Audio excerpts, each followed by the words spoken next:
we have a lot to cover tonight. And I want to make sure we have time for kind of all the topics that we're hoping to go through. The first is really to get through and get feedback on, well, first I just want to let everyone know about the upcoming meeting dates. Amanda was kind enough to help assign the future clerks for these meetings. So Scott, hopefully just want to confirm you are okay being the note taker for tonight. I'm good, thank you. All right, thank you so much. I know it's not everyone's favorite task, but I think it's been working rotating it, so appreciate it. And just let me know if any of these dates are a concern in terms of time frame. I'm not sure if the February date is overlapping with school vacation for folks, so we may need to take a look at that. But if January looks good to everyone, hopefully it does. Just if not, please let us know. So the other item I just wanted to go through was approval of the meeting minutes, and thank you, John, for pulling those together.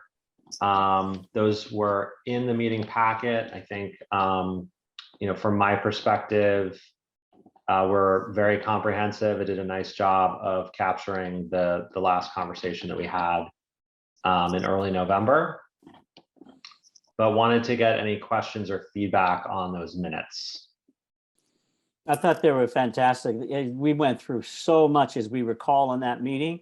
And, Yeah. In the end, it's really the minutes that you go back and read. And when they're that level of detail, John, thank you so much. I had to watch the video. I did too.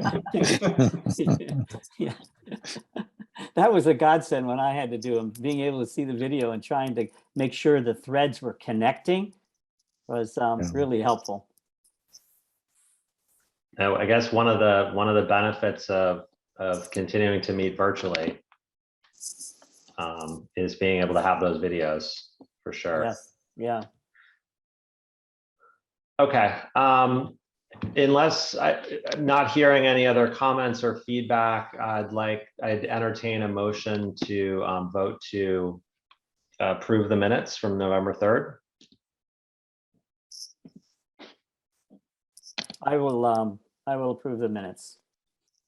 Okay, we have a motion. It looks like Paul, you were seconding. Okay, everyone in favor of approving the meeting minutes, please raise your hand or thumbs up. All right. Aye. Aye, thank you, Brian. All right, meeting minutes are unanimously approved. Thank you all.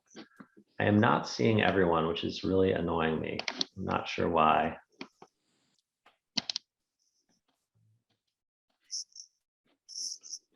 There we go, that's a little bit better.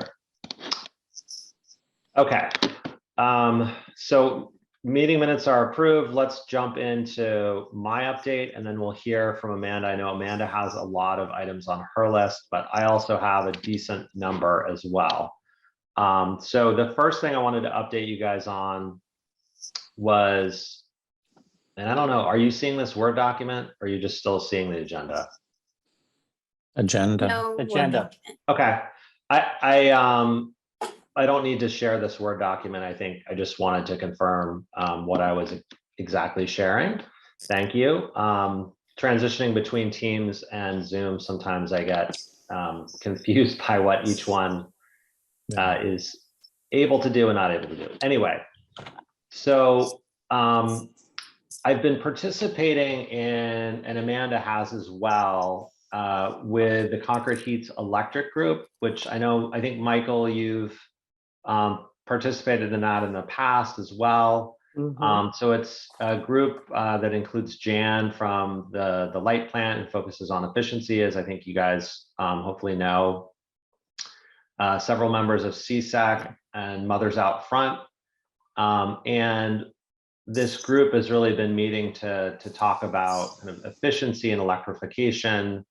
And the group had been meeting kind of before I joined, so I know they've talked about a number of different topics.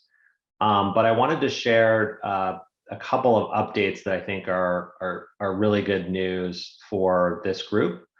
The first is that for those of you who may not have heard, and this is still being finalized, and Amanda, please jump in if I misstate anything, but Mass Save is in the process of finalizing some really aggressive new rebates. And it sounds like this will be finalized by the end of January, but they are going to be funding conversion of gas systems to heat pumps.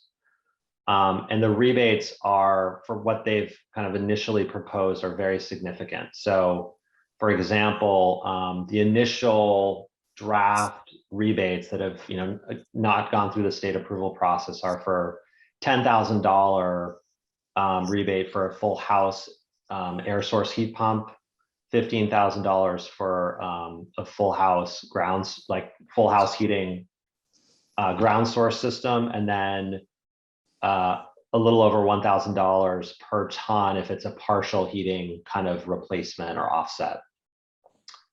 So that's great news. The other great news is that Jan mentioned that the light plan is planning to match the same level of rebates for folks who are heating with heating oil.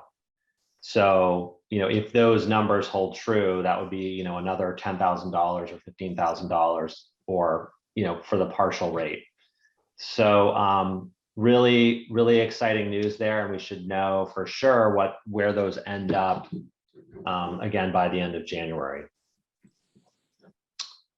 Anything I messed up there, Amanda, that you'd add? I think the significant part, just to maybe say it a different way, is that Mass Save doesn't currently provide rebates to homes that heat with gas to go electric. Right. And with this new plan, that is the component that's going to change. And that's also the component that will allow CMLP to better match Mass Save, because they will focus more on fuel heating systems and then direct the systems on gas to Mass Save. So just in case people don't follow that closely, wanted to emphasize that point. Thank you, Amanda. Very good clarification. Any quick questions on that before I move on to other updates? Michael, I see you're talking, but I think you're on mute. Can you hear now? It's fine. I can, yes. That is really good news. Having Mass Save come in, they've had for some time an incentive structure, a little reluctantly, particularly if you were the gas company, but coming out so aggressively, and then put that a little bit in perspective at $10,000. That's somewhere between, at least the experience I've had when we're looking at maybe a 50 to 80% solution, right, of moving people off of fossil fuel. That's could be as much as 40 to 50% of that first cost.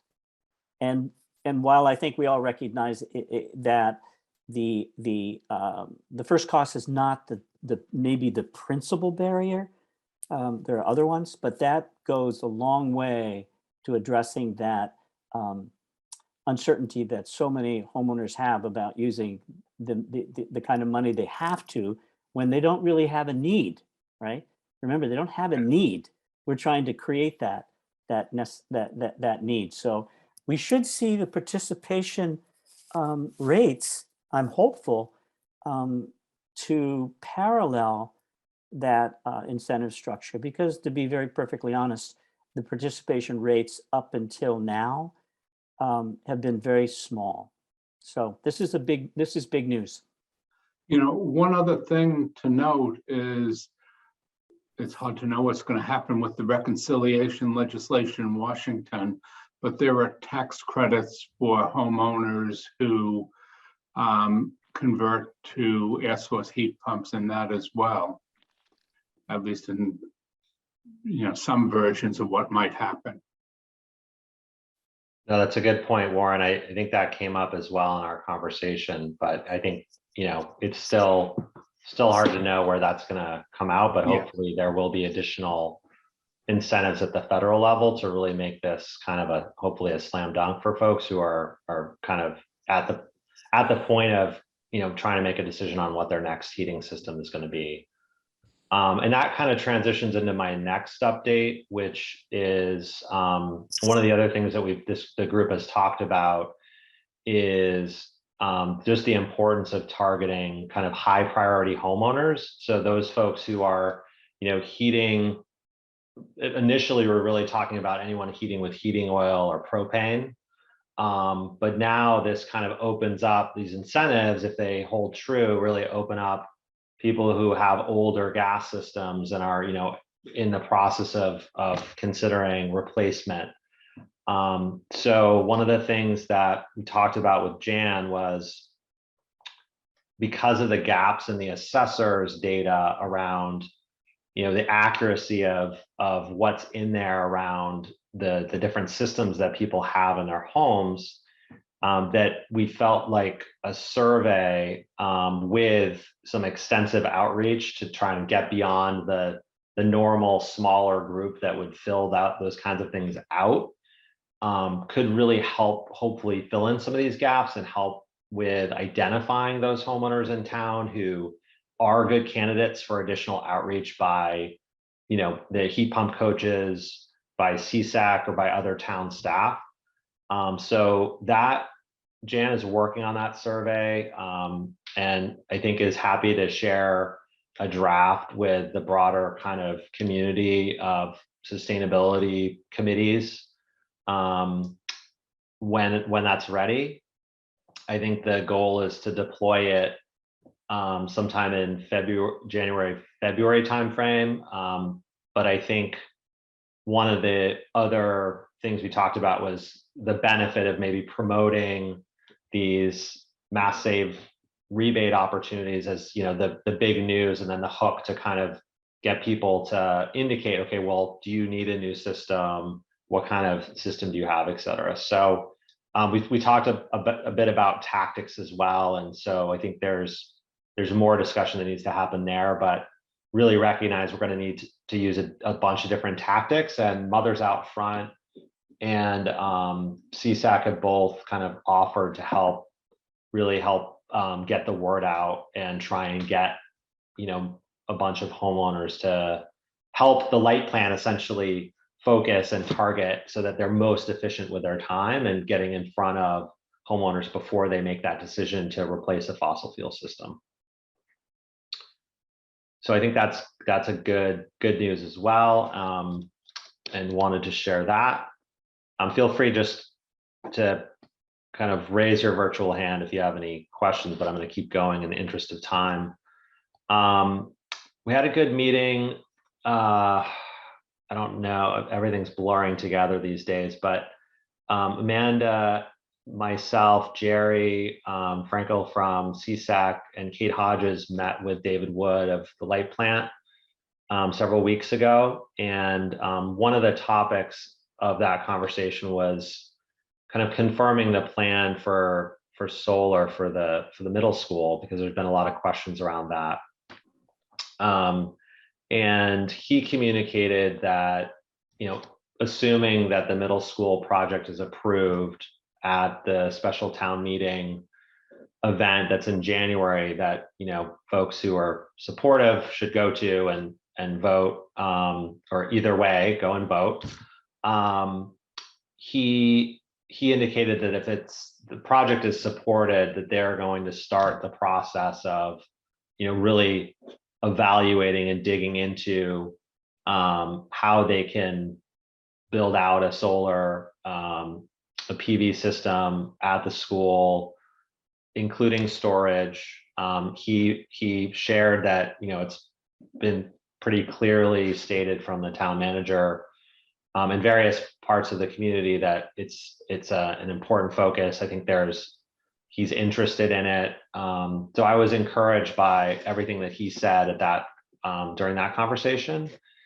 And I also shared some of the feedback from the priorities discussions we've had over the last couple of months, and just kind of emphasize that, we're really interested in seeing an acceleration of electrification, and also mentioned that we've done some research on home energy scoring and wanted to, continue to have conversations with him and others on that topic. So I thought that was a good conversation. The other thing that we talked about for a little bit was this idea that I think we talked about briefly the last time about consolidating CSEC and CAB. And I think the feedback that Jerry and I provided was, there's some definite concerns about the charters of both groups and some of the complexities. And so we talked through kind of some next steps that I think Amanda and Kate are working through in terms of ways that we can potentially come together at in essentially have a combined meeting on maybe a quarterly basis. At least Jerry and I thought that could be a really helpful way to keep the groups aligned, but also ensure that we're up to speed on what each group is doing and where we can amplify or support one another. So I think there'll be more to come on that, but just wanted to provide that quick update. Any questions there? Yes, Michael. Jake, in the discussion with Dave, was there conversation around what the early thinking is on funding the solar system? We're going to be voting on the school, the $100 million. But that's outside the budgeting. Early on, there was some discussion about being a PPA, power purchase agreement. Any further discussion on that, or is that going to ultimately be another vote at town meeting to fund the solar system?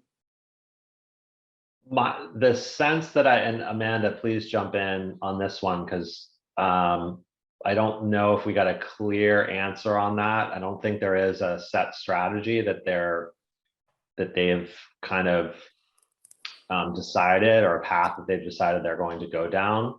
But I think there is some interest in the light plant kind of having some ownership of this system. But I don't think that I don't believe that there's going to be an additional request for town resources. I think it's going to be viewed as an investment, but I could be overstating it or misstating it. I think there'll be an analysis done for sure about the different options, and then that will inform what Dave needs to do in terms of going to town leadership for whatever it may be. And I see Matt's hand is up, so Matt. And I think, Jake, you did a good job of summarizing, but okay, the bottom line is that folks do see the PV array as part of the scope of the overall project, but the awkwardness is that the borrowing does not include that, and that it's a separate whole investment, and this being made by a different entity, which is the light plant. So, and thirdly, the investment won't be made right away. It'll be made later because, to build a PV array, you don't need 3 years of lead time. So these decisions haven't been made yet, but the light board and the light plant are happy to represent their commitment and, to do that at the special town meeting as well, as we address this, because we assume that questions are going to come up, and that is part of what the deal in the end. And Amanda, I want to let you jump in as well. Yeah, Dave did talk to the light board about the solar. I think they met last week on Wednesday. And I think all of these options were on the table. And I think my understanding of it is that it's going to be easier to figure out the finances when we know what size the array will be and what the cost of it will be and how the economics pan out so that it's fair to all of the light plant consumers. And so I think that is still undetermined, but also on the flip side, no option has been turned down either. So I think, the options are there. And I think we're also seeing, I'm hopeful that some of the ARPA funding and interest in storage might also lead to some grants, since we do have a 3-year until the school is constructed. The financing around these things also changes very rapidly and is something that we will need to keep our eye on. Thanks, Amanda. Yeah, as things stand right now, the subsidies are going to drop significantly over the next few years. So that's a factor. Okay. So just a couple other updates, I think, related to that solar on the middle school conversation. There was a panel the other week about the middle school and sustainability, and that topic came up, and there's a variety of panelists, including the chief sustainability person from the contractor who's been working with us, working with the town to do the kind of design phase of the project, who did a great job of kind of explaining all the sustainability elements. And I was participating just to provide more of the overall context. Matt Root was participating as well, sharing his expertise as heading up that subcommittee.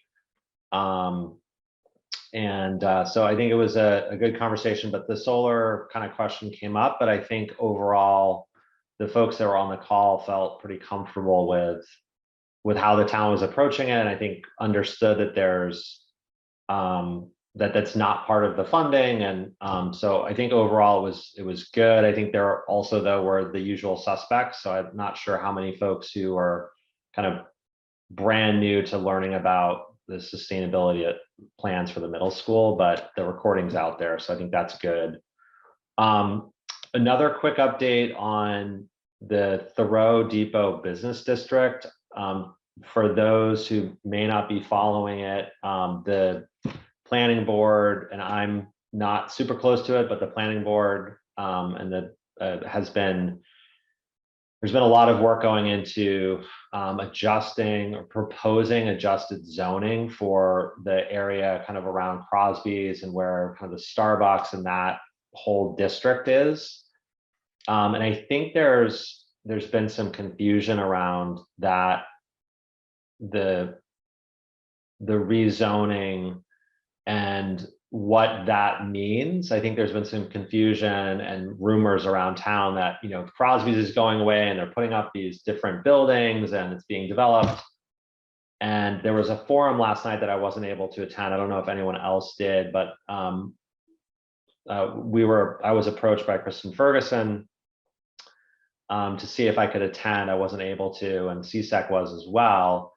But this may be something that I think need to follow up with Kristen and others. And Amanda, you may have heard, or others may have heard how that meeting went. But I think they have a really good set of FAQs, and they've tried to explain that this is really trying to adjust the zoning to align with the long range planning, basically the Envision plan, and kind of the sustainability values, walkability, and the community kind of character and feel for Concord, to really make sure that that's aligned in the zoning where it really is missing today. And I think that's kind of may have been missed by folks who took a look at the mock-ups that were in there and felt aesthetically they didn't really like it. So I just wanted to flag that as something, if there's anyone who's interested in kind of digging into that a little bit more and engaging with the planning board,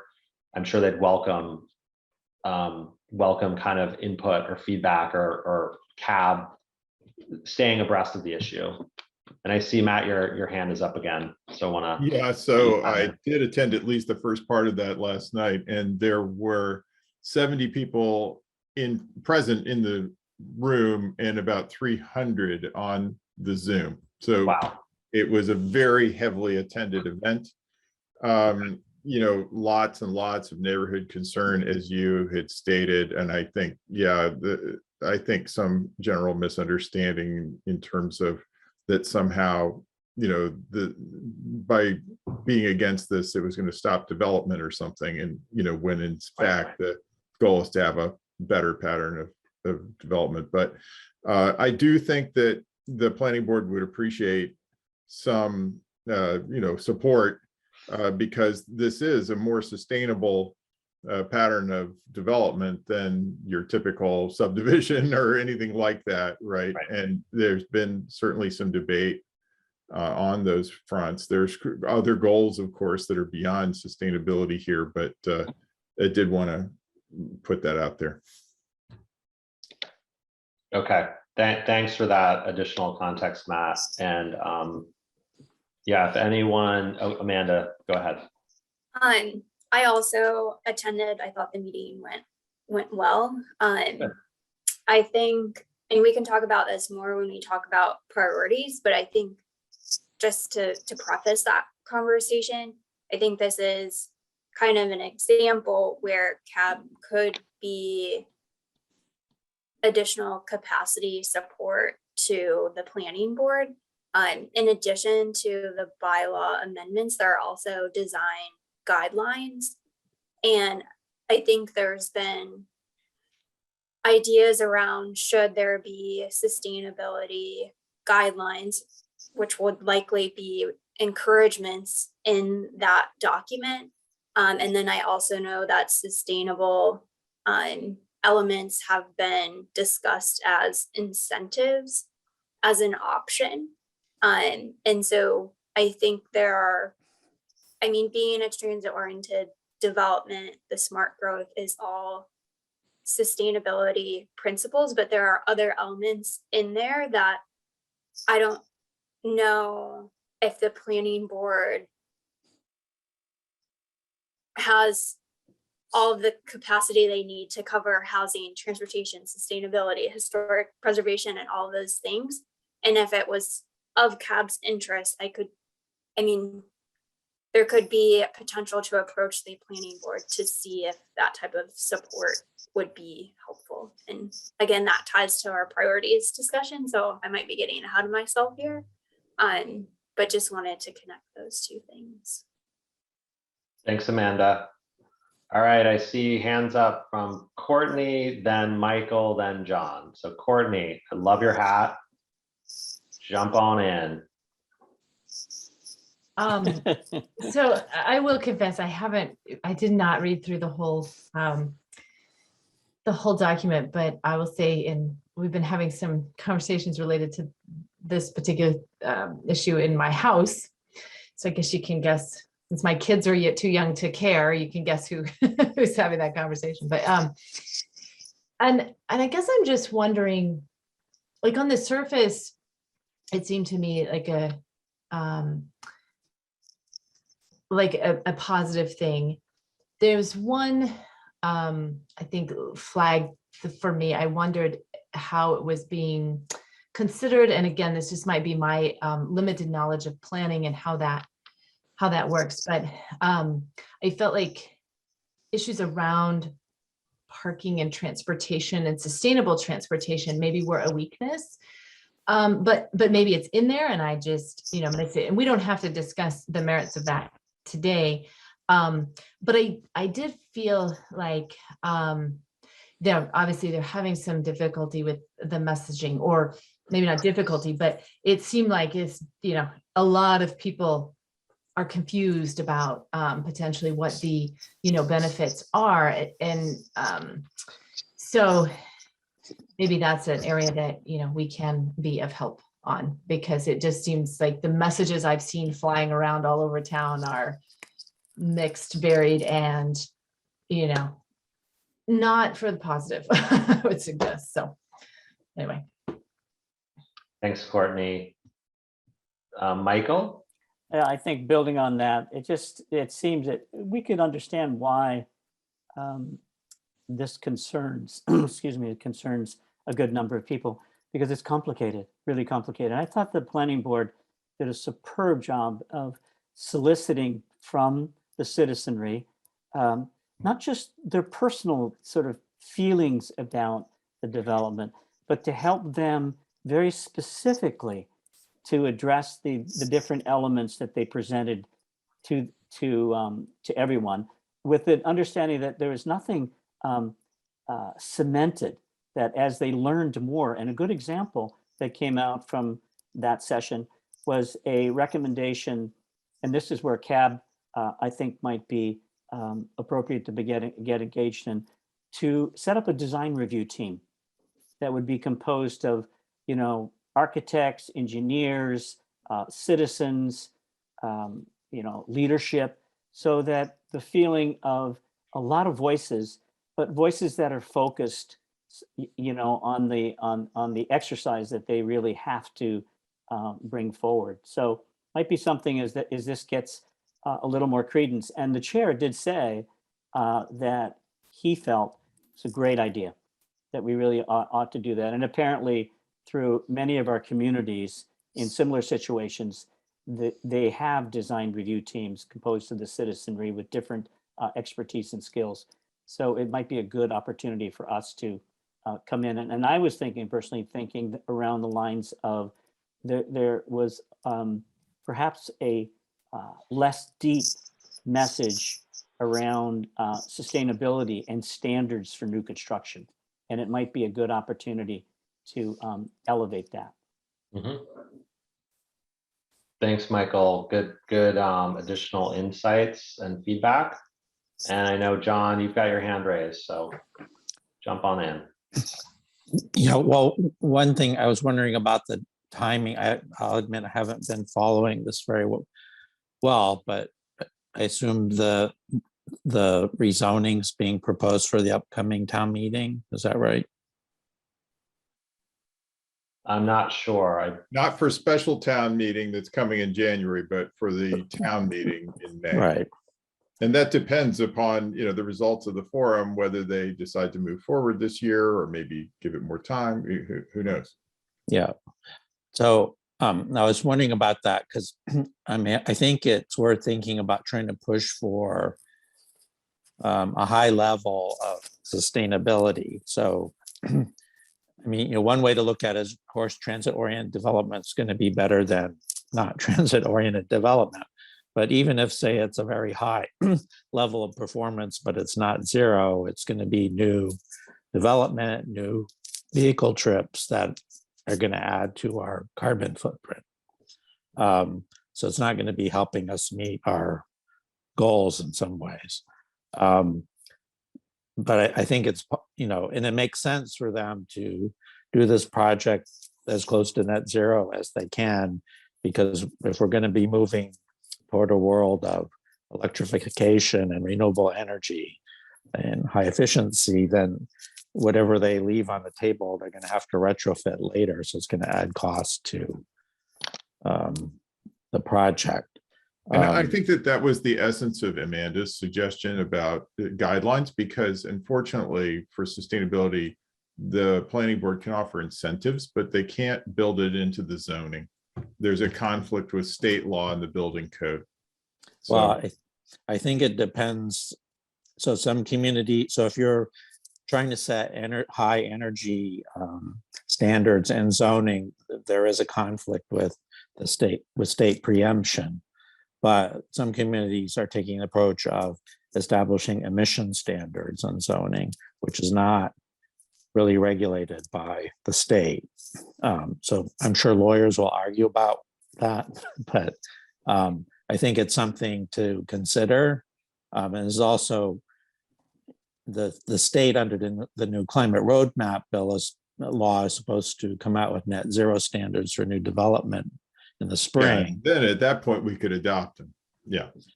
Right. So all those things I think would be good to weigh, because I it'll be think a it'd be great if you significant wrote a vote. note to the planning board about that emissions idea. I've never heard it before. So,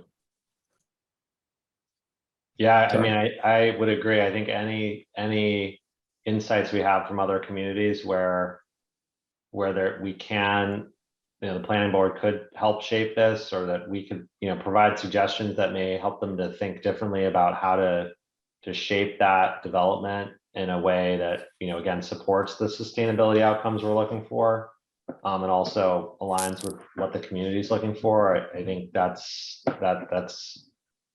what they would find super valuable, and I think we should talk some more about how we can support that. So I'm cognizant of the time and don't want us to get too bogged down in this. So thanks for your feedback, all. I think we should come back to this as we talk about priorities. The last thing I just wanted to mention is kind of related to membership, and unfortunately, Scott is this is, I believe, Scott, going to be your last official meeting, and he is been super busy with international programs that he runs for EDF, and it just making the work-life balance really challenging.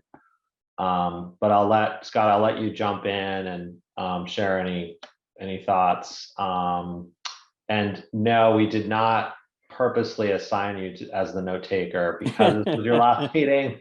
I think it was just the way the schedule went. So Yeah, I wouldn't blame you if you did. So yeah, no hard feelings. And yeah, I know we're short on time. I'll be super brief. I just I wanted to let you guys know about that. And I was really hoping and I was planning to serve out my full term, but the reality is our program's work in India and China has really picked up and is continuing to pick up steam, which is a great thing, but translates to a lot more evening and early morning calls for me. So had to admit to myself that I'm a bit oversubscribed right now, and I've already had to miss a couple of these meetings, so it just wasn't feasible. But anyways, I'll just say thanks to you guys. It's been really fun, and it's an incredibly impressive committee of experts, and I've learned a lot, and we'll definitely continue to be a cheerleader from the sidelines for now, and maybe I'll be able to get back involved at some point in the future. But just wanted to thank you all for the opportunity, and I'll do my best to take the best meeting minutes possible tonight to leave a legacy here.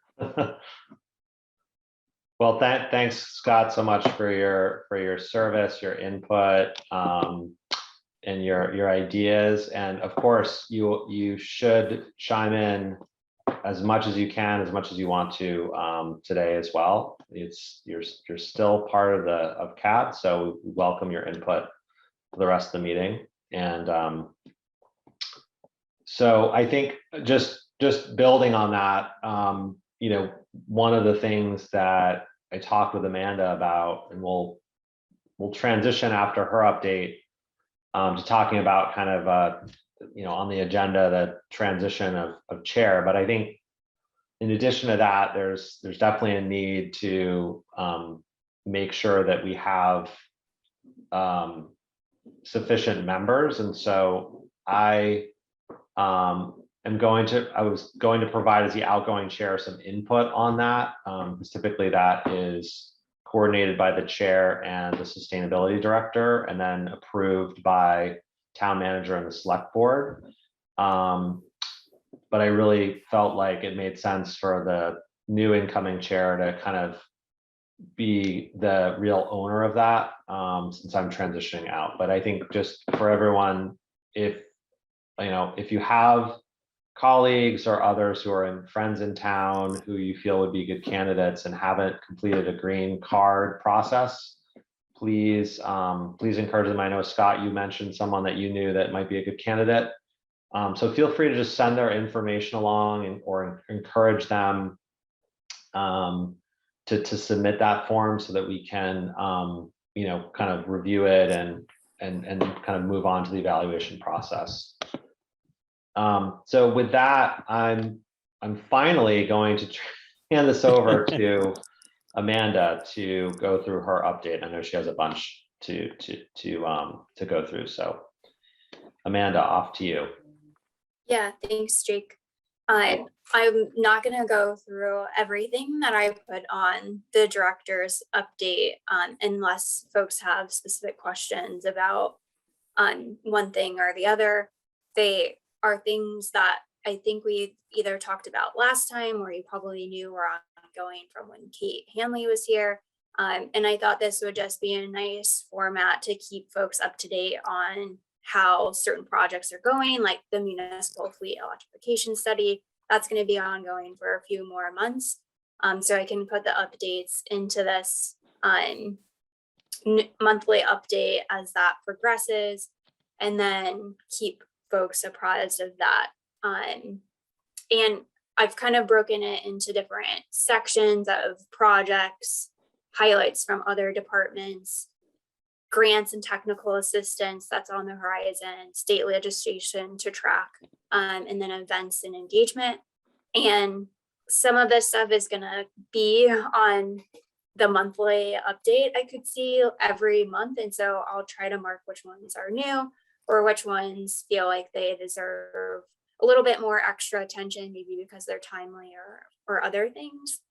The two things that I want to highlight tonight is that we've been approached by the Urban Sustainability Directors Network, or USDN, to be a part of a pilot program to transition to a true equity-centered climate practice. So looking at the nexus of climate resiliency and diversity, equity, and inclusion. There was a 2-page document that I've sent around and posted with the director's update. This program is something that we don't have to apply for. Again, we were approached to participate in this. I've sent this to the new DEI commission, the school equity director and leadership. And I also sent it to CSEC, and I'm really just looking to gauge people's initial reactions to this, interest to this.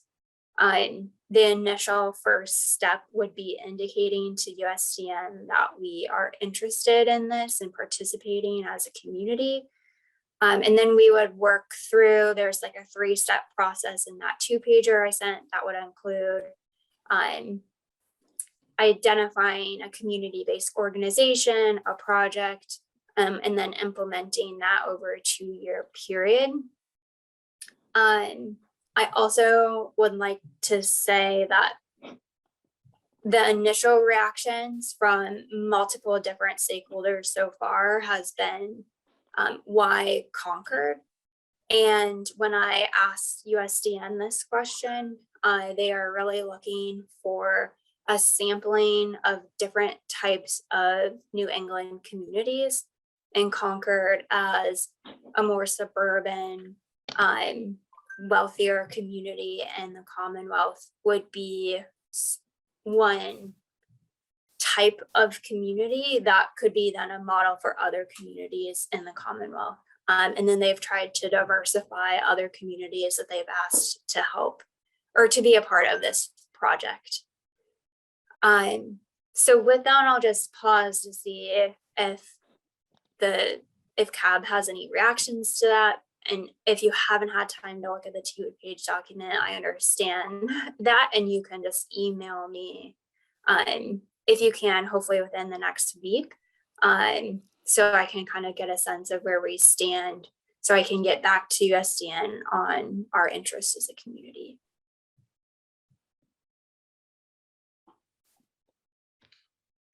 I have maybe a question.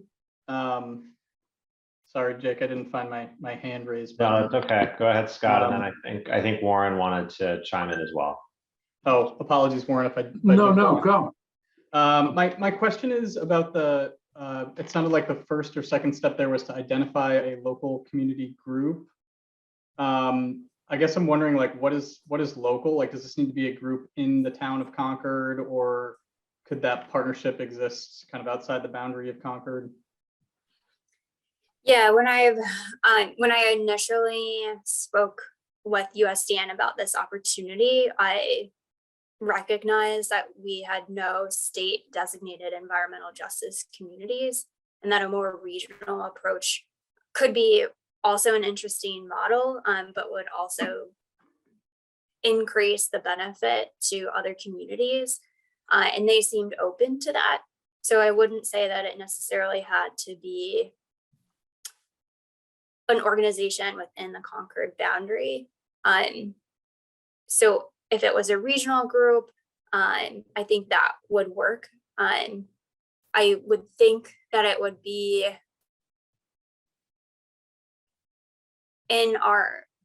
I think there's flexibility, and since it's a new program, I also think that there's some things that we will figure out with USDN along the way.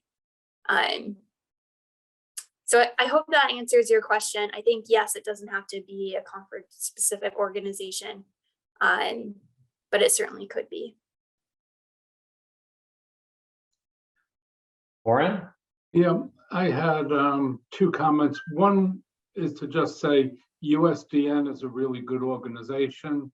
They'd be a good group to work with.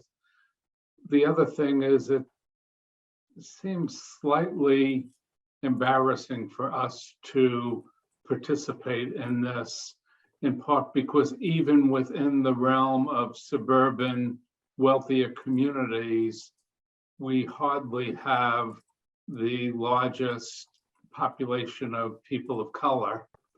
And I wonder if they'd be better off with a community that is suburban and wealthier, where there is a larger population of people of color. Thanks, Warren. Thanks, Warren. Good feedback. Michael, I see your hand up. When I read through it, I mean, I thought that this was really worthy. Dealing, and we're recognizing equity is clearly a direction we need to go in. And as I read through the scope, my initial concern was, how would we resource this? And with all of the things that we're trying to do, and we're setting priorities, right, and trying to get into breakout groups and work patterns, would this end up falling deeply on your shoulders? Just thinking of this from a resource constraining, is this where we want to focus? Was my sort of question I had for myself. Yeah, I think that's a good question. And I think it would be beneficial to have one of the groups in Concord feel some ownership over this, whether it would be the DEI Commission, whether it would be CAB, whether it's CSEC, the schools. And I would certainly support the effort. And I'm sort of the connection between USDN and the opportunity. And USDN would offer their technical assistance, which I think would help with some of the capacity. And I think even if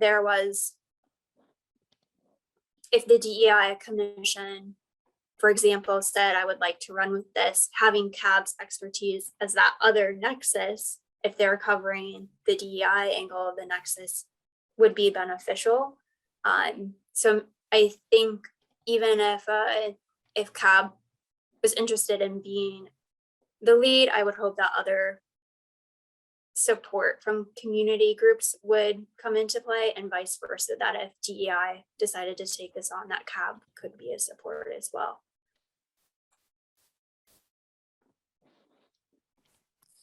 John, I see your hand up. Go ahead. Thanks, Michael, for that, by the way. I mean, I'm having a little trouble figuring out what the functional benefit will be, but it feels like the regional approach sounds interesting, because I think it would be good for us not to only be thinking within our borders, right? That none of our communities can be islands of whatever we're trying to do, and to think of our role as well-privileged community and how it might bring some balance by, I think, working regionally. You know, exactly how that would work, I don't know. So I would depend on Amanda to be thinking about that. But I think if we were going to do this, that approach, thinking regionally makes sense to me. And then, and I noticed in the USDN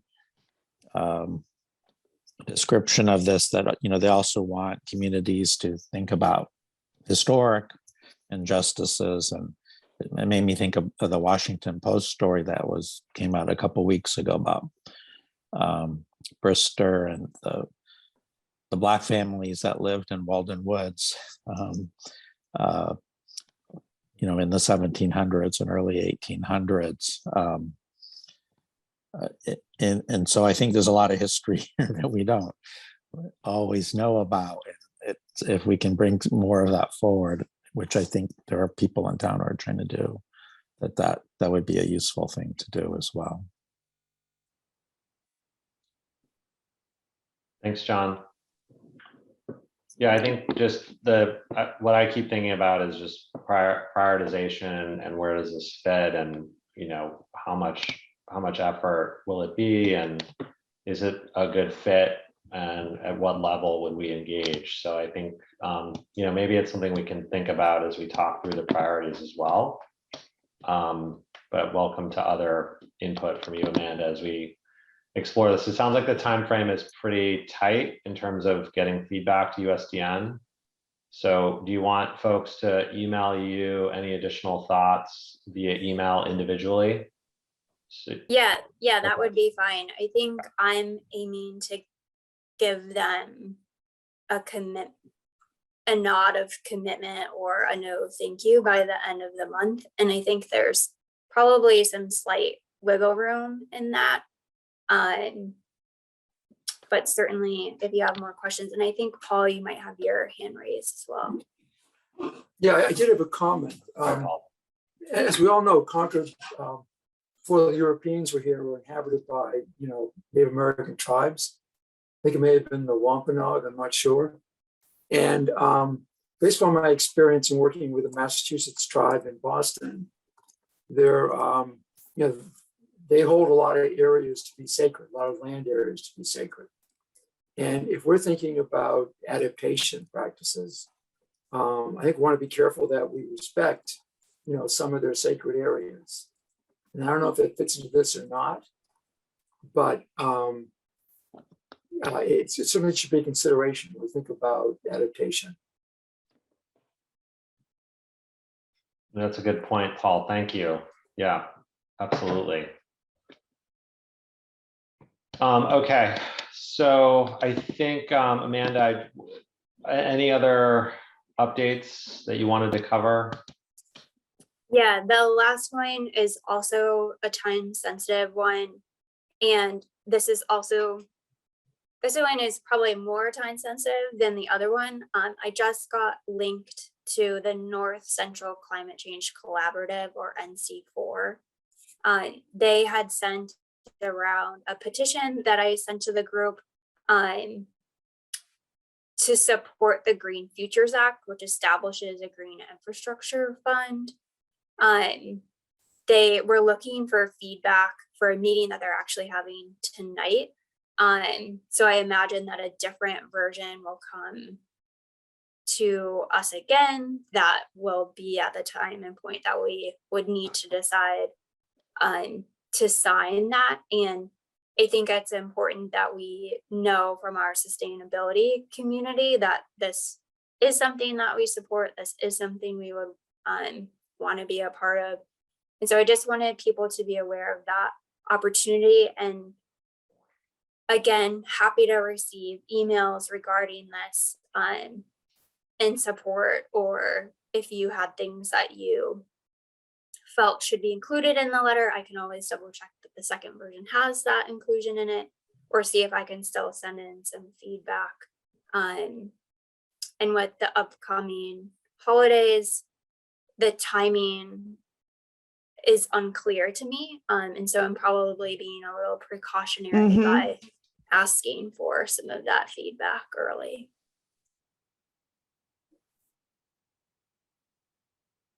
Thanks, So- Amanda. Michael, I see your hand is up. You're still on mute.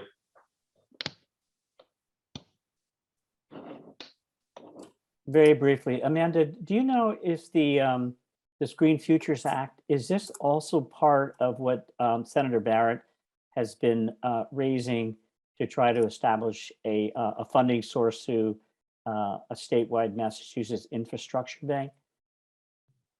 Is this one and the same? And the ask is, would we support something like this? And it would seem to me that, and we've talked about this at our previous meetings as we looked at the blueprints where funding and financing various mechanisms would be helpful to the citizenry. But I was curious to see if this is redundant or whether it's all in one and part and parcel to what is in play right now through the state and through Senator Barrett's bill. I don't have the best answer to that, Michael. The legislation number is a House number, so I don't think it is the same as Senator Barrett's proposal, but it doesn't mean that there isn't overlap there, that they might have the two bills that they then need to consolidate, and I'm not sure on that point. Okay. Warren? Yes.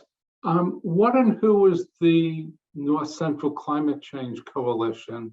I haven't heard of them before. That doesn't mean anything, but who else has signed on to this letter? So the email that I received was from a select board member from Pepperell. The town manager had received a few communications from them. He forwarded it to me and said, make sure to get connected in with this group. I just received that on Thursday or Friday. And so I haven't had a chance to meet up with the person that I received the email from. So I'm still learning, but my understanding is it's a coalition of communities that I think meets fairly regularly to discuss their current priorities and standing and where they're headed next.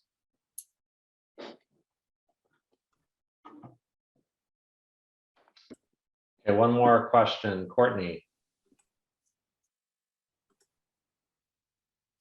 Sorry, Courtney, you're on mute. Mute.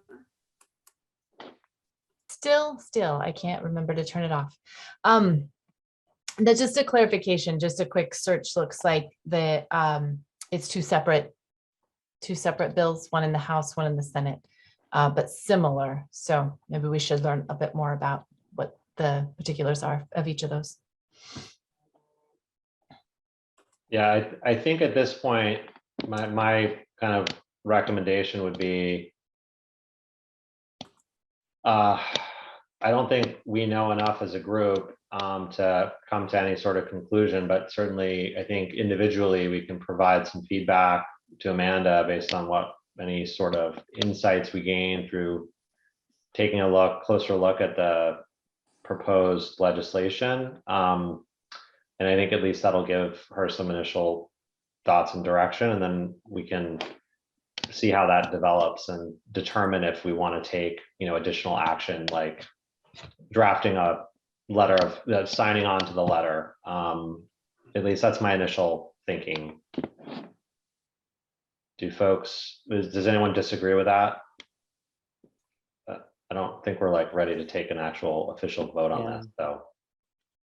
I agree. I think following up what Courtney said, I don't think we know enough about these bills.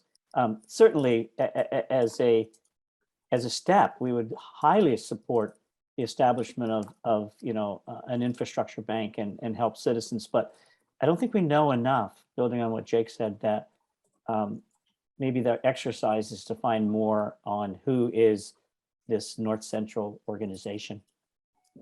I mean, there's a number of efforts to increase funding for climate resilience, like adding 100 to 300 million dollars to MVP. And then I'm not familiar with Senator Barrett's bill, but sounds like that's along those lines. And this proposal seems very narrow to me. It's $3.5 million to each community, which isn't really enough anyways. And I'm not sure it's the best approach. So I would think a lot about it before signing on. Thanks, John. Okay, I know we're well over our time, and I would like to move on to talk about chair transition and election. So in talking with Amanda about this, I think we talked about providing an overview of the process that we're proposing to use for this, and taking a vote on that, and then proceeding with the process, just to make sure we're in alignment with any, because I don't think we actually have an official process for transition. So what I'm proposing for the transition is that I would make a nomination for the next chair, and that anyone who is interested in serving as chair can also, or nominating someone else can also indicate that at this time. And depending on how many folks we have, we could kind of have people talk about why they're interested, what they could bring to the role, and then we could take a vote on that. So that's kind of the very high level process that I was thinking we could use for this. Does anyone have any questions or concerns about that? Warren? Yes, I have concerns, and it's not about the person you might nominate, and it's not that I certainly don't want to be the chair, but I think we've had a bad precedent and a bad procedure in this committee where it's basically been the chair's prerogative to nominate his successor each time without any discussion or input from the board. That seems bad. I think there should be a solicitation first of who's interested, and why should the existing chair make a unilateral decision. Now, you've improved it by giving other folks an opportunity to make nominations, but it's still both, you'd be putting your thumb on the scale, and secondly, it's very hard for someone to want to raise their voice and say they want to be chair after someone's already been nominated for the position. Yep. No, those are all good points. So what? And let me say, this has nothing to do with who you might nominate. It's strictly about process and the precedent that's been set in this committee. Nope, and I totally understand that. I think it's a very valid point, and I think that we could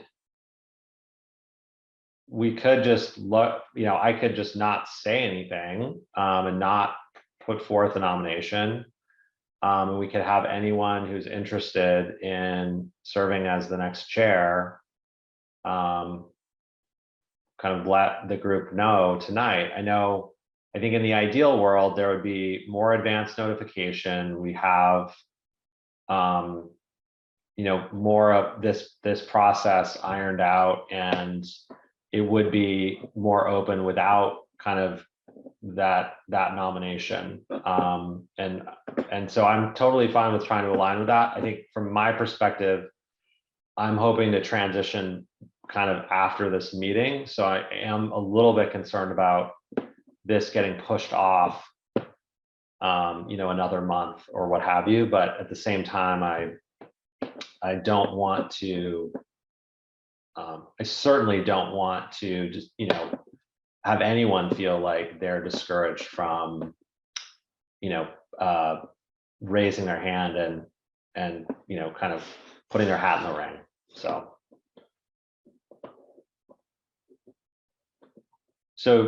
what do folks feel about just having anyone interested in the chair position indicating so? And then we'll spend some time for whoever's interested to just provide a quick overview of why they're interested and how they'd like to lead the group moving forward. And then we can we could either decide to vote tonight, or we could delay that.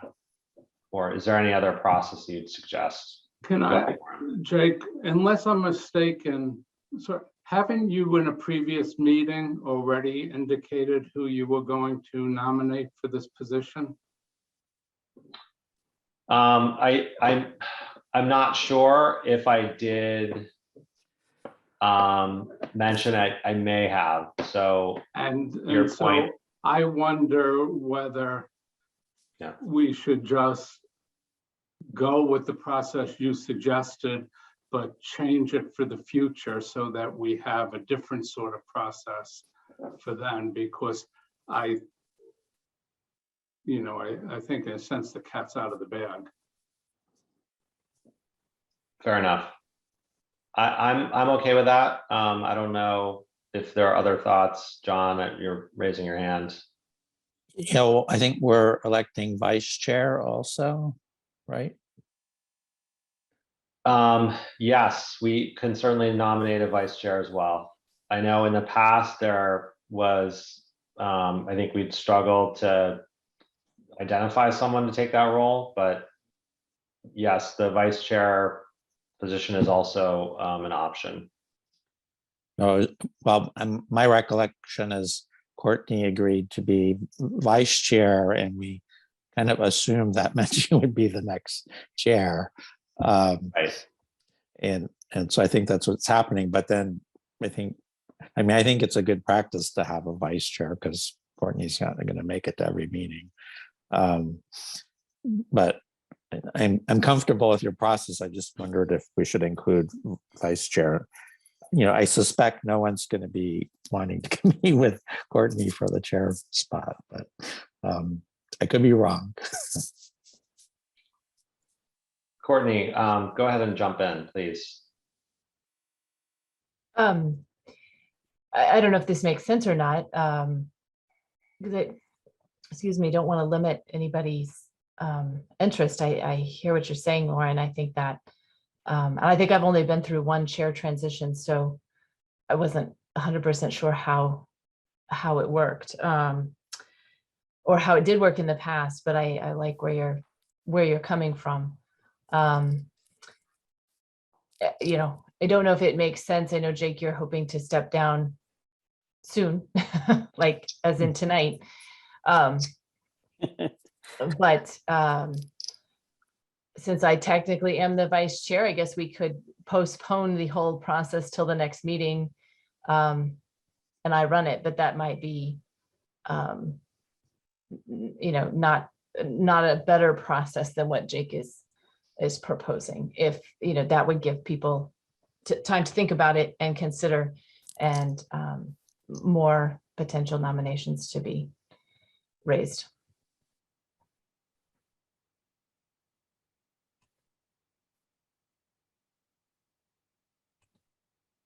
Michael? I was just thinking that if Matt's still on, I'm curious, how do all of the other committees go about the process of the chair? Is it determined by the group themselves, or is there some kind of process that the town follows to elect a chair? How's it done? How's it been done? I don't know. I don't see Matt on right now, and I can't answer that question. I'm not sure if Amanda's is kind of been around long enough to know. Yeah. I haven't been around long enough to know, but I have asked a few people, and I think usually it is introduced at one meeting and then the vote may happen in the next meeting. But I don't think that is always the case. And so I think that is partially part of this voting on the process as well of, are we in agreement of how we want to agree or vote on it? Because there isn't a strict policy that I'm aware of.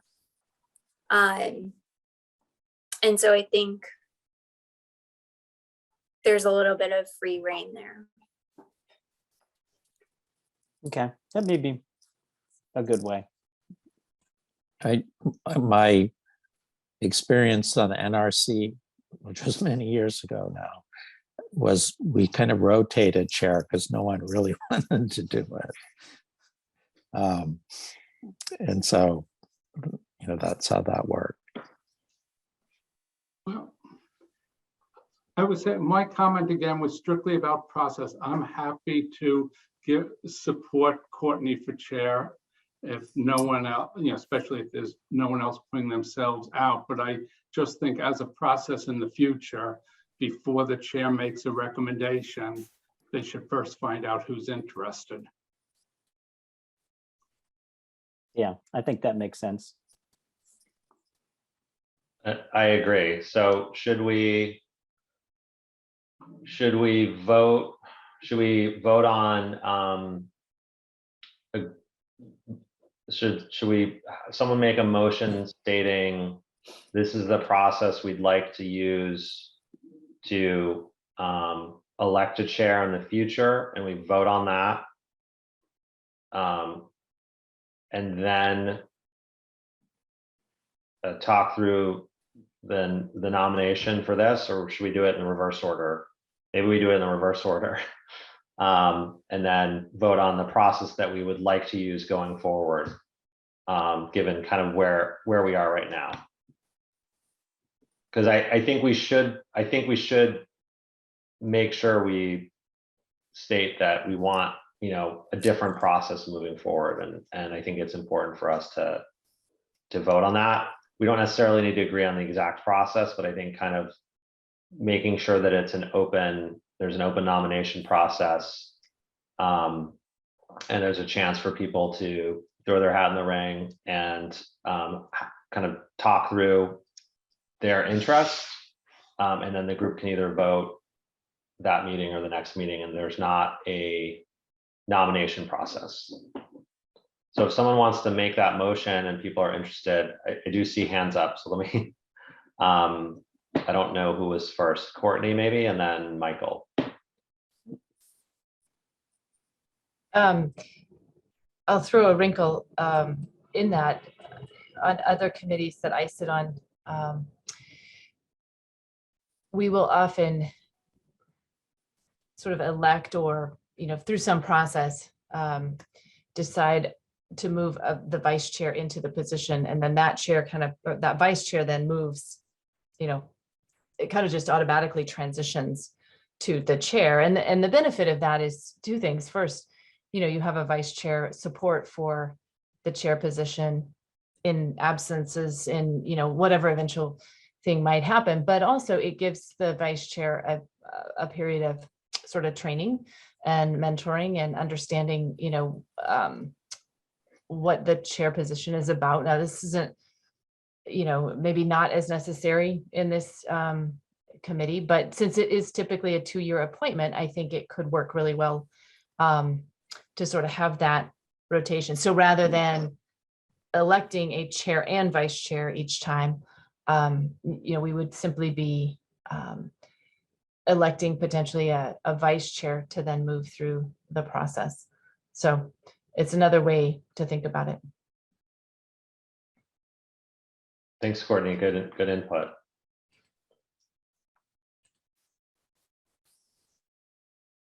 So what do folks think? Does anyone want to make a specific motion on the process?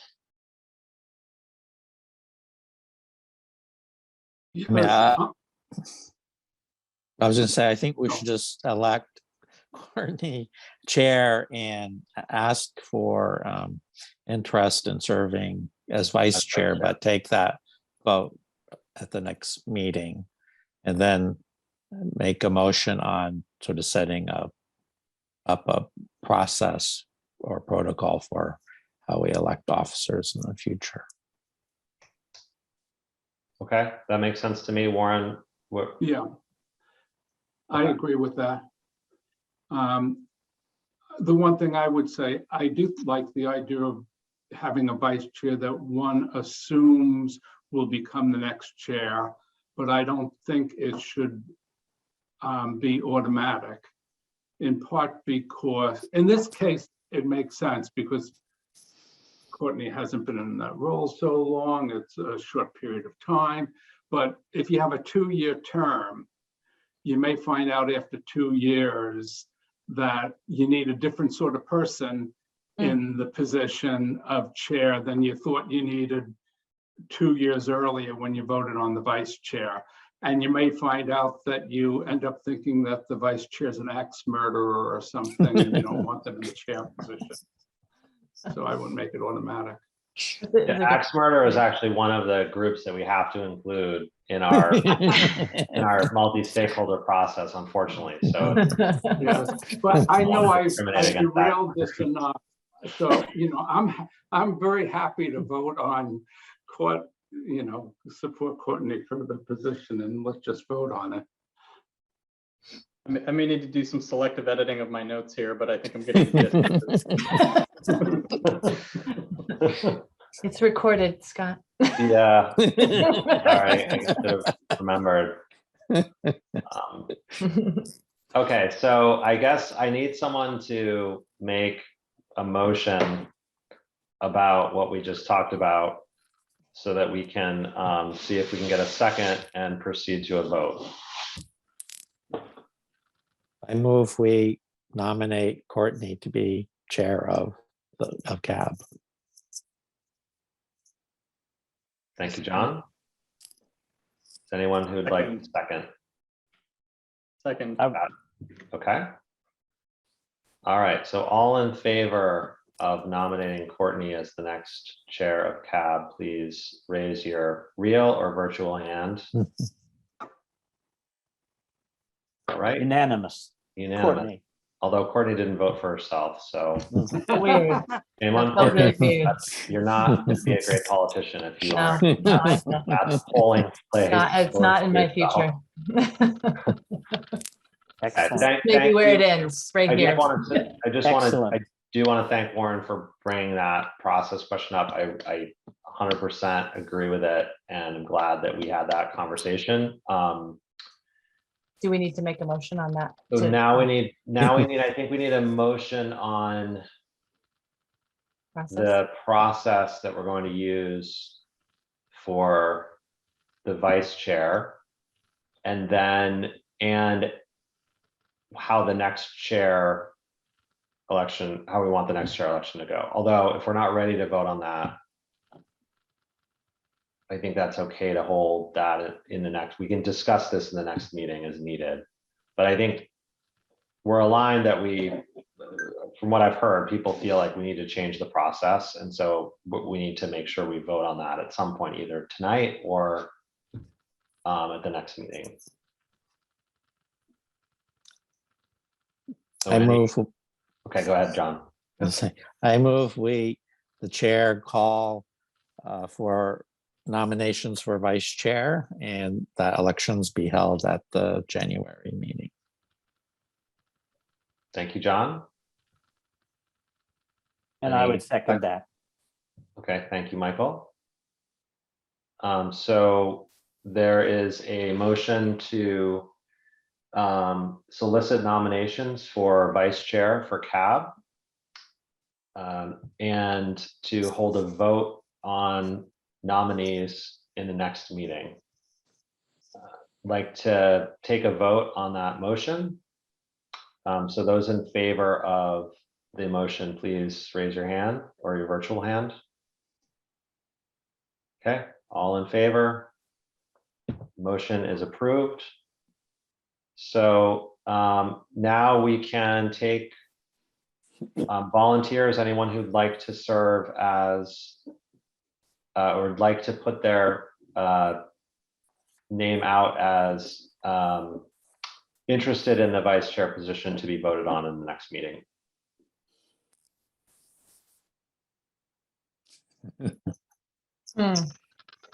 Don't all speak at once. Overwhelming interest. Do you need to sleep on it? Yes, so Yeah, I here's think what, so. here's what we'll do. Hearing the deafening roar of silence, we will let folks, I guess. Does this count, Amanda? Would this count as out of meeting deliberation if people nominate themselves via email to myself and Courtney and you, or do they actually need to mention it in the meeting? Do you have any? I think if it's just to the two of you and me, it would not be a sub-quorum, so it would be fine. Okay, so I guess I'll suggest that, that, think about it, and if you're interested, please reach out. And then what we'll do, well, again, Courtney will decide as chair of the next meeting, but I think the idea would be we'd ask anyone if we haven't heard from anyone, and then if there is no one who's interested, then we would not fill the vice chair position, but it would be open. Sound good? I think the only thing we have Yeah. to circle back on is maybe cleaning up how we actually do the transition between vice chair and chair, to Warren's point. So, but we can do that at a later meeting.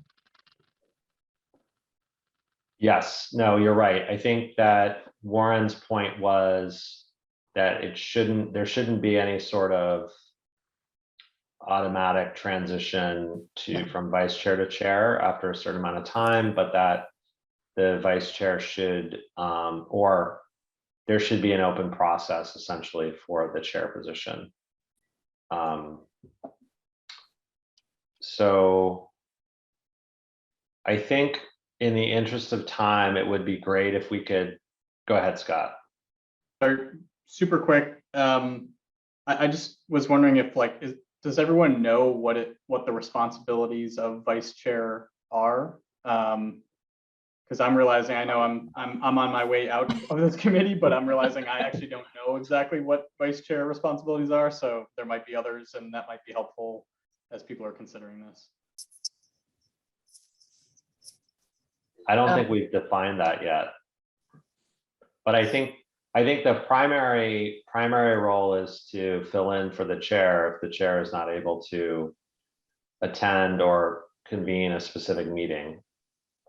But I would guess that, the goal should also be for the vice chair to learn about, what's involved in acting as a chair and making sure they understand kind of the different conversations that are happening outside of specific meetings, and know the different groups in town if they haven't been exposed to that. So I think there's opportunities there for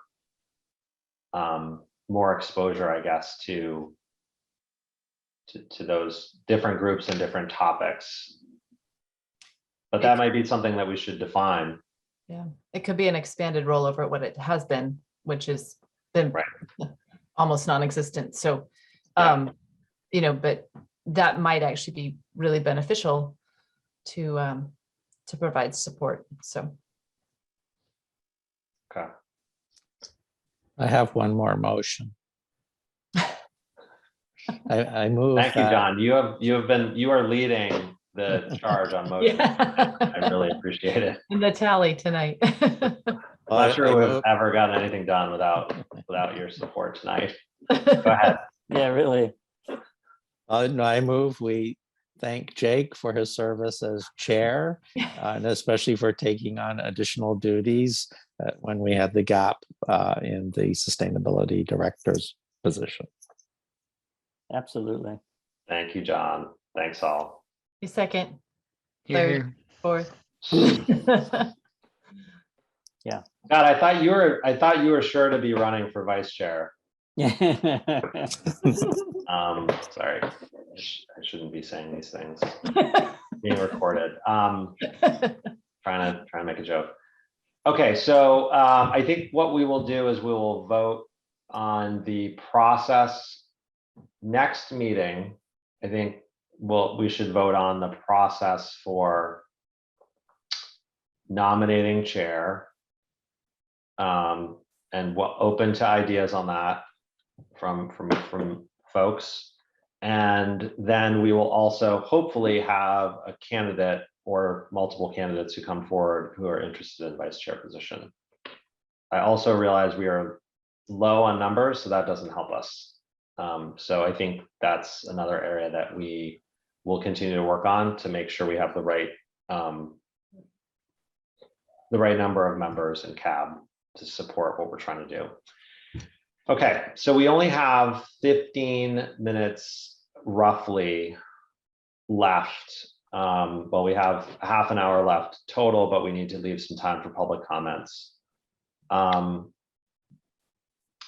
So I would like to try and at least introduce the priorities that Amanda, and I feel like we keep having this conversation. So, you know, I think we really do need to wrap up and kind of decide what we're really going to focus on and dig in to really be effective and make sure that if there is anything we want to bring before town meeting in May, that we really start accelerating that. And in fact, some of those, we may not be able to get enough momentum and behind it, but I think we should certainly try. So Amanda, do you mind, I don't mean to put you on the spot, but I know you put a decent amount of thought into taking the conversation we had the last time and you know, the work that the group has done and some of kind of the conversations we've had and pulled together version 2.0, if you will, of the priorities. Do you mind introducing that to the group? I think that would be helpful since you did kind of probably really the most work in revamping it, and I think kind of improving how we laid this out. And then I think we can have some conversation, and then really, again, I think we have to probably put this on the next agenda. So I think this is what happens when we kind of miss a few meetings and we're catching up on stuff. But is that, Amanda, do you mind maybe, I don't know, do folks have that in front of them, or would it be helpful for her to share? Oh, she's already sharing it. Okay. Thank you, Amanda. Yeah. So we're down to 4 sort of 5 priorities now. So the last meeting we had discussed combining some things and striking this balance of specificity without losing sort of the momentum on a lot of the high priorities. I have taken the metrics, maintenance, and coordination out of the priorities list, but only because I think that's procedural more than a priority. It's sort of the charge of CAB to be doing that anyway. It's part of my role as well. And I think as I work to update the annual plan, update our metrics, update our progress, and think about the maintenance of the plan, it's sort of a natural fit for me to also think about what does that reporting out look like beyond the annual report, and also working with the chair to think through just like a protocol and what that looks like. And I think that includes some of the other things that we've talked about. Is that a quarterly meeting with CSEC? Does it include potentially meeting with department heads on a certain date? Like, is that an annual basis, a monthly, or not probably monthly, but semi-annual basis? And so I think that's something that I, again, think is procedural, can work with the chair on, and then come back to CAB and present that for discussion. And so I don't see that as sort of a project or priority. So I didn't give that one sort of a priority label. The other ones are kind of based on a combination of the priorities we discussed before, but also really making sure that they were in alignment with the climate action and resilience plan or sustainable Concord. So I added in some of the implementation steps that were already listed in the plan to make sure that we were going through that workflow that we had already put together to give us some more structure. And I tried to link to all of the priority actions and implementation steps in this last column if you're interested. And so the 4 that I've sort of landed on surround home energy audits and scores, the climate vulnerability assessment, zoning bylaws and regulatory avenues, and then additional funding for residential upgrades. The one that's probably the most undefined would be the zoning bylaws and regulatory avenues. One, because I think that really would need to be in coordination with the planning board, given that CAB would be supporting any of the efforts that they're pursuing. And based on their priorities that they have posted online, there are a lot of opportunities there. So they, for example, want to look at their subdivision regulations, and I actually pursued some technical assistance from MAPC. That's extra funding from the Bar Foundation to get support to incorporate climate adaptation into the regs. And that's moving forward. So that'll be moving forward. I think site plan review, we already talked about the rural business district. I just see there are opportunities there that perhaps we could approach the planning board on that, figure out where it made the most sense to support them. And I'm also talking to them at their December meeting on the 28th, if this is a priority and someone would like to come with me, that could be a natural fit, but it doesn't have to be. I had talked to a member who didn't know about Sustainable Concord.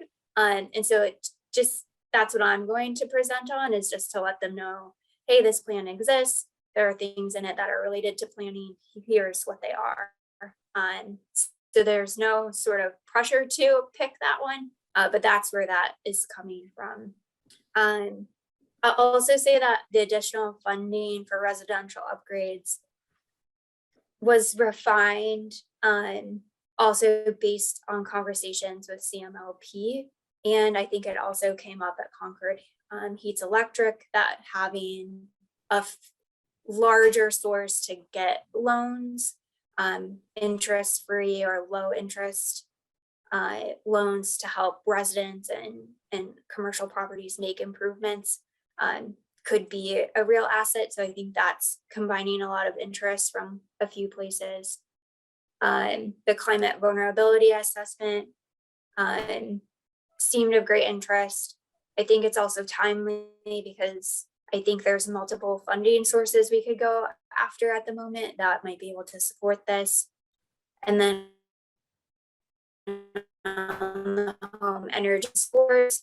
I think this also builds some momentum that we have on the residential side, but is fulfilling a need that I don't see other organizations working on at the moment. And so it really would be something that CAB would be owning, because I'm not aware of other grassroots groups or other assets working, or other organizations working on the home energy audits and scores. So it was more sort of a unique niche that CAB could fill. Awesome. Thanks so much for that overview, Amanda. And I personally feel like you did a really nice job of kind of synthesizing what we've talked about and making sure that you brought the links to the plan and the other things that we've talked about that we as potential priorities. And also I think at least in my mind, I feel like taking the metrics kind of piece out of this and really putting that into where you have it, as kind of you leading and kind of coordinating with the chair in terms of updates makes a lot of sense. So I feel like this is, is definitely a big improvement on what we had before, but I certainly want to hear from the rest of the team. Any feedback, thoughts, concerns with what is outlined here?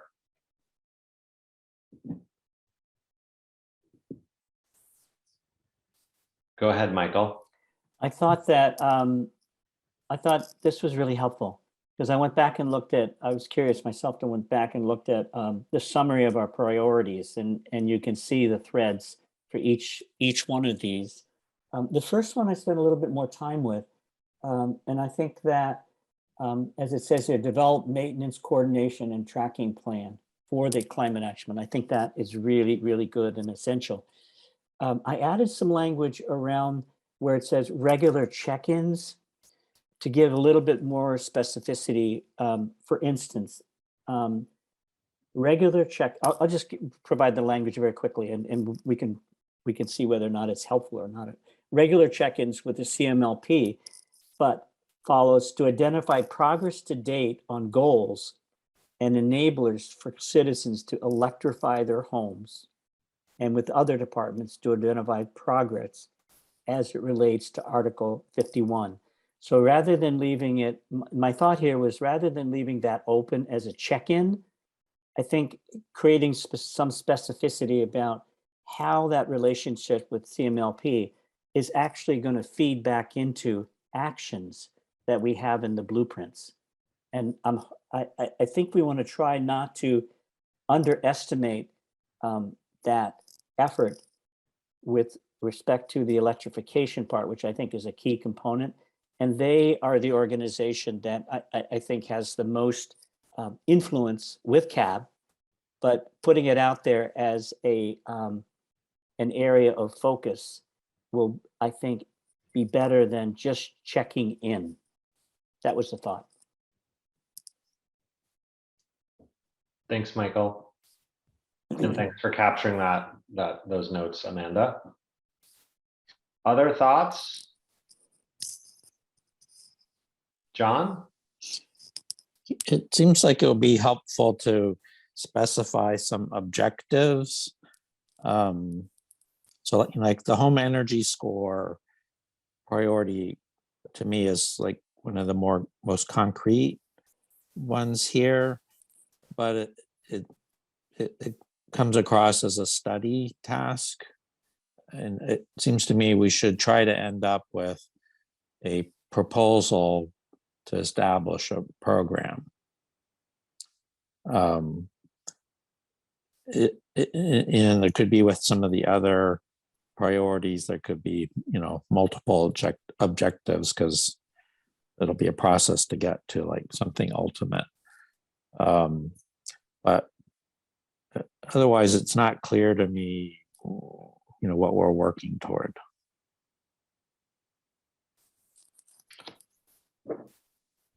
Thanks, John. Yeah, I think that's some good feedback on trying to be as specific as we can on what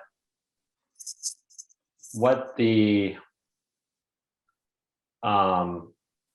deliverable that CAB or deliverables that CAB will kind of end up with. And in some cases, we may not know entirely, but I think, with this one, I would imagine it's related to, there's recommendations that could influence specific policies or practices of different town departments. It could be, actually getting something in front of town meeting that requires a vote specific to home energy disclosure or scoring. But there's probably financing involved. So I think there's a lot that needs to be uncovered before we can necessarily nail down exactly what that deliverable will be. But I think we certainly should be able to have a good sense of what what we believe, the both the outcome that we're hoping for, as well as, the general overview of what that engagement or that deliverable looks like.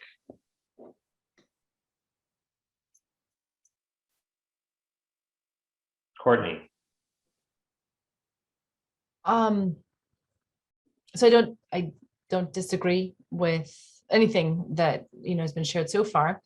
My thought is, I'm assuming with that column E, champion, that we're hoping we can identify one or two members of CAB to kind of lead each of these four.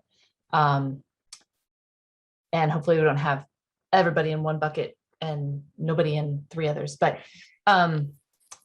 if that's the case, I wonder if it would be, I guess I'm just thinking as a mind for action. We have been talking about this just about all fall, really since the climate action plan was put forth. And so, in an effort to just move the process along, if we could possibly identify at least an initial champion. Maybe it's not the person that takes it, all the way to the end, but at least, one or two people who'd be willing to look at each one of these and sort of think through that.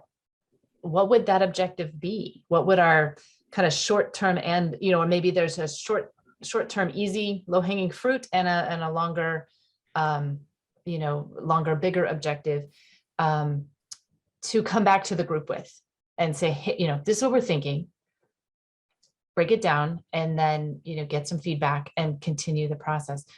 Since there's only 4 of them, I feel like we should be able to kind of make some headway, or at least that would be my own goal for our group, is between now and I guess when we need to input into town meeting, have made a little bit of progress towards this, which I think is the February, March timeframe. Is that right? Or is it even sooner than that? If we were to magically be able to put something forth in town meeting, doesn't have to be around February. Yeah, I think it is February. Yeah. Courtney, great input and feedback. And I will say, I have put my name kind of down in past versions of this against kind of the home energy score piece, and home energy audit score piece. And I'm happy to volunteer as a champion there. And I think we'll be able to spend a little bit more time on that as I transition out of chair role. So I'm happy to raise my hand there and continue on with that. I'm happy to work with others who are interested in that and have, I'm sure others have expertise. And so, it's always good to have additional support, but I also recognize we've got 4 items here and a pretty small group. So anyway, throw my hat in the ring.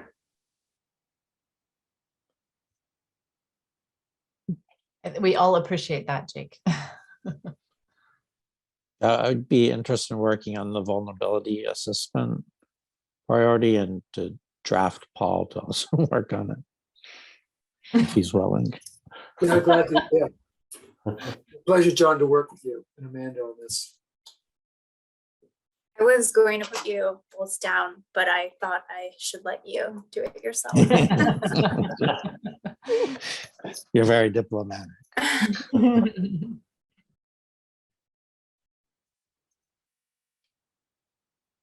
2 out of 4. Look at this.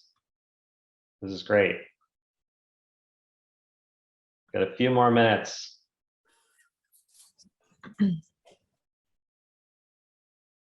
So I have an interest in just learning more about zoning.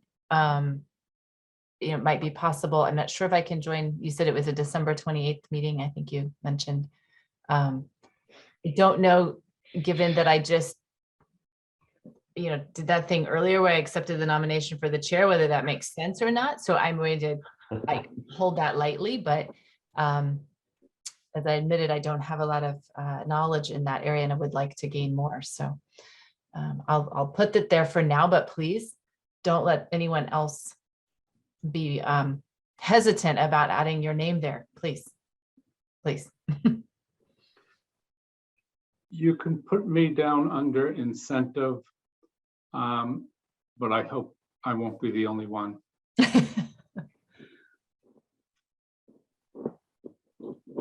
Thanks, everyone. That's awesome. We have 5 volunteers. Anything else any other questions or feedback that people wanted to share on any of the kind of topics that either we've touched on or that haven't been touched on in terms of kind of what's in here? Any other feedback for Amanda? And then I think we can take a couple more minutes if anyone has any additional feedback or thoughts, and then I would like to open it up to public comments. Okay, I don't see any hands coming Jake, up. I think Go I ahead. may have misspoke earlier on, because if Scott is no longer with the committee, we're down to 7 members, so a simple majority 4. 4. So so we're okay. So if we email Courtney, Jake, the person who's interested, and me, we should be fine. Okay. Okay. I also misrepresented I said that the police applied for a electric vehicle charger grant, and it wasn't. It was just for electric vehicle. So in case you're keeping track at home, note that. They'll need the charger though. Yeah, they will. Eventually it will be both. They'll But get right that now, next year. Next year. They didn't have the funding for it. Well, there's got to be a grant out there. We can get them Yeah, there's gotta be. Amanda can help with that. Okay. Thanks all. I actually, I think maybe the forcing mechanism of not having much time helped with that. And obviously still a lot that we need to do to bring those things to life, but I'm glad that we got some volunteers. And now I would like to open it up to any public comments. I see Alice and Brad and Andy, Pamela. Hello. Hi, it's Pamela on 13 Concord Green. I think you guys are wonderful. Thank you, Amanda, for stepping up. Can we work on getting the synergies of solar with battery backup and electric school buses into the awareness of the people on the various town committees? Because we need to invest in things that benefit other groups. Like CMLP needs to make sure that we only buy electric school buses because they will be able to be used to even out the power grid, vehicle to grid support, and also to, as backup generators in emergencies, all kinds of really good things, as well as being far, far cheaper to run. So we need to get the school committee to realize that they need to invest in electric school buses too, not because they're more expensive at the beginning and they'll get cheaper, but because we can't afford the diesel ones. They're also dangerous to kids. And there are real cost savings to doing that in a systemic system for our town, but people don't realize it. I don't know what to do. I'm not very good at organizing things. I just can we, for instance, stop the junior high school from putting in a diesel backup generator when we're going to have a solar system with battery backup there? Oh my God, that will be able to be used all the time. There's no need to waste money on a diesel backup generator, emergency generator. And people don't, how do we get the people in charge there to recognize that? Thanks, Pamela, for that input. I will say there's a couple thoughts that I have on this. I think that when I kind of was looking at, I have battery backup in my own house with solar. And when I was looking into it, I was thinking that would be, that would be sufficient for, a long amount of time if the power were to go out, or, the batteries would be able to sort of support the home. And it's an all electric heat pump, air source heat pump home. I think the challenge is that with the current battery technology, the heat pumps, they draw a significant amount of electricity. And so those batteries, if it's multiple days, like you think about winter and the panels are covered with snow, if we lost power for multiple days and had a lot of snow on the roof, those batteries are going to be dead within less than 24 hours. That's where the school buses come in. So, and the school is in a similar, well, even with school buses, I think there are, and I'm not an expert on this, but there's definitely limitations in the current technology and how much it can support powering certain applications in buildings. And there are much smarter people on this that could speak to us or the town on it. But I think that's one consideration. I think the other consideration is I see a lot of school buses driving around town with very few kids in them. And I wonder if there's if we've done any utilization studies to say, do we need to be driving these huge buses? What if we went to a smaller electric bus or any smaller bus of any type that's more fuel efficient?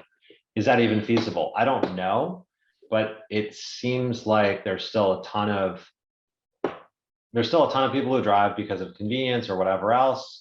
And I think we still have these buses driving all over the place with like 10 kids in them.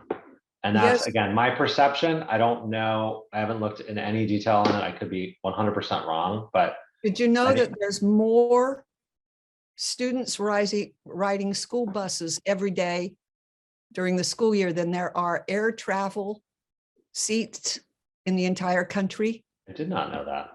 Did you know that there are What's that? more school buses than there are transit buses?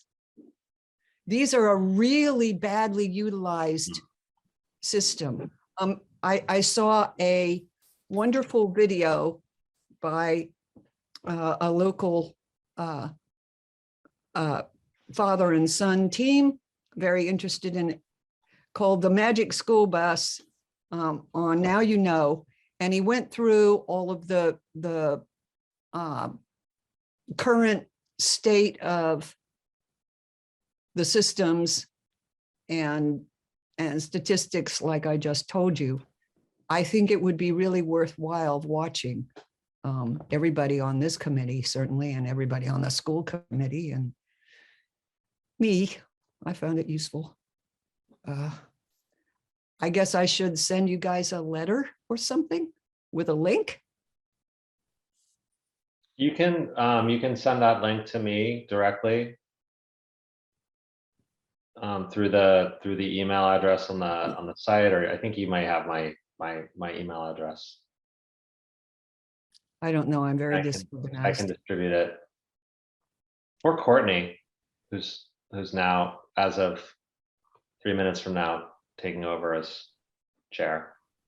Because the light plant will also be able, once we get a whole bunch of people of residential with solar and battery backup, to be use them as localized beaker plants during the summer system to even out the grid and stuff like that. Yeah, and I know that I didn't mention this, but during the meeting that Amanda and I had with Dave Wood, he did talk briefly about, the larger kind of storage project to help support with, storing renewable energy that's generated in town, but also supporting, supporting energy management and making sure that they're protecting the distribution network from, some of the transmission challenges that they have and bottlenecks that they have in certain parts of town. So I think that's definitely part of the strategy. I know we've only got a couple more minutes. I wanted to make sure if there's anyone else who has any comments or questions from the public. I want to give them an opportunity to chime in, but thanks, Pamela. And Tesla's got some energy systems going that way too, with their batteries and Mhm.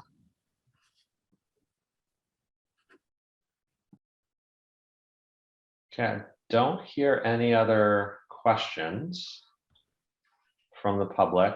So I think if anyone wants to make a motion to adjourn, that we can. Andy would like to make a comment. Oh, hi, Yeah. Andy. Yeah, excuse me, we're both in the same room here, so we're using two machines and we have it on the flat screen. But at any rate, I just wanted to say one thing about the diversity or the issue about, and I hear it so many times, we don't have enough Black people here. I remember I saw some Black people in town when my son was in high school, some, I should say residents, African Americans, and they were from a consulate in Boston from some African country. I didn't even really know them. But, and then recently I heard Liz Russ talking about affordable housing, and they have an issue with trying to get people of color moving into Concord because there aren't any other, people of color here. It's kind of like a chicken and egg thing. So I know it's a problem, but I just don't know. I don't know if we're doing anything specifically about it, but it's almost like we have a problem, but no solution for it. So I don't know why we keep talking about it, but anyway, just a comment. Thanks, Andy.